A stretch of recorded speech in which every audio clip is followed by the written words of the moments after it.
Hello, this is Rory with a Love Chat, and today's topic is I don't know what I want.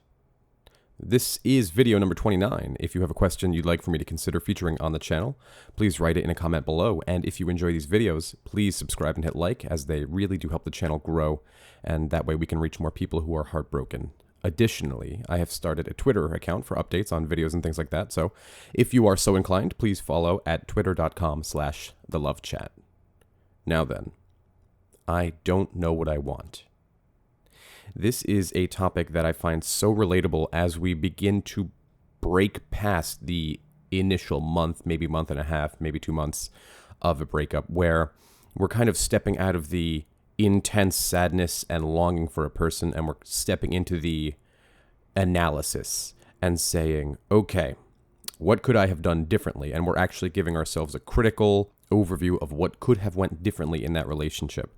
And we begin to think to ourselves, do I want this person back? And at first, it's only just such a minor thought in our mind.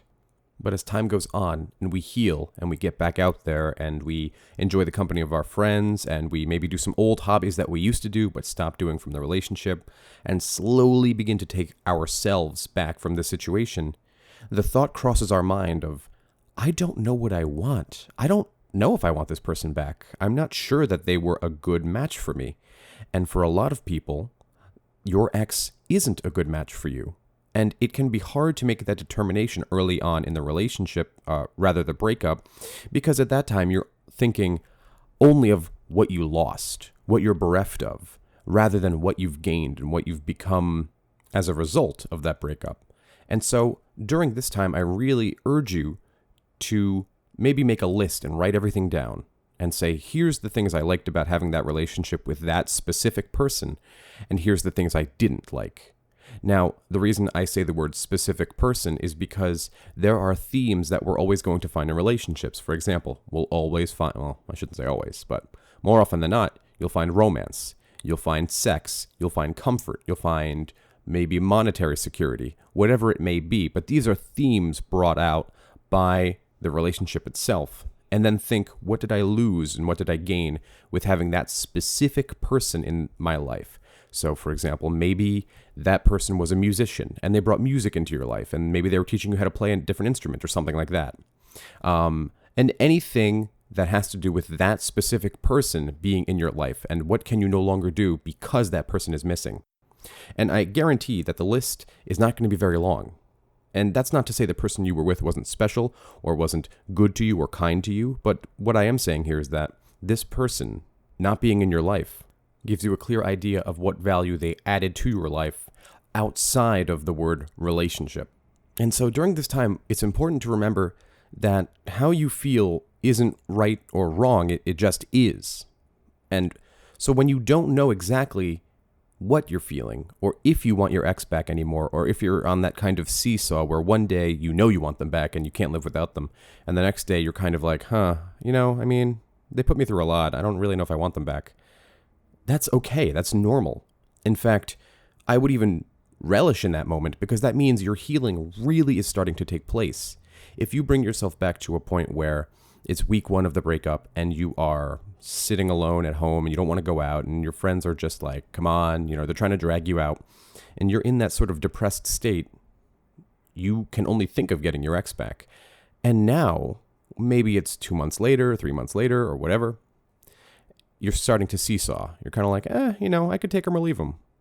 And that is a sign of healing. So I would be really overjoyed at that.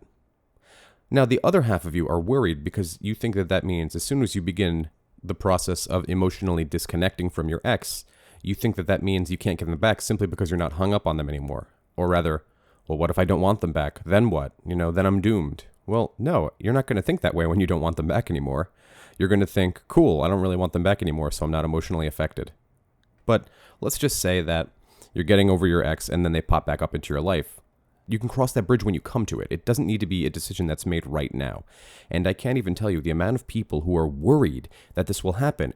Just remember that there is no timeline to healing, and there is no timeline to any of this. You need to deal with these things as you're ready, but don't use time as a means of preventing yourself from dealing with them. If your ex reaches out and you're kind of on your path to getting over them, it's okay to tell them, hey, listen, I need a little time to think about this. I need a little time to make an informed decision, because that decision will impact the next couple of months of your life, presumably the rest of your life. And so, like I was saying earlier, how you feel isn't right or wrong. It just is how you're feeling. And so placing these feelings of guilt because you're not quite over your ex yet, or placing these feelings of anger that your ex is reaching out right as you're beginning to get over them, this is all completely normal. You shouldn't be beating yourself up or cheering yourself on in either direction. You should simply just be okay with however you're feeling in that moment. So to surmise, it's okay if you don't know what you want. It's okay to have conflicting feelings of both wanting your ex back and wanting nothing to do with your ex.